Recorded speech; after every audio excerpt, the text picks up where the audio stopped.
So night terrors. Night terrors can be really scary for the parents. The children don't actually know anything about it, actually.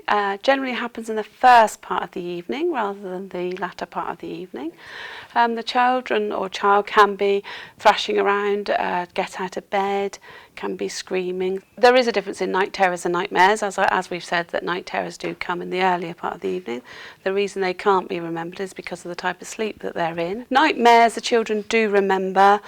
They could wake up, really quite scared, and you will need to comfort them and you will need to do something, whereas it's slightly different when it comes to night terrors. The general thing you need to do is actually make sure they're safe. They don't really need you to comfort them just because they don't really know it's happening. It doesn't last for very long at all, but while you are there, you just need to make sure they're protected. One of the things you could do is if you sort of time and look at the times that they're waking, often it can be a similar time every evening. If you wake them just 15 minutes prior to that time, so if they generally have that around 1 o'clock, if you wake them at 1:45, then just get them to that sort of part of their sleep where they just sort of arise a little bit and then they'll go back into a sleep.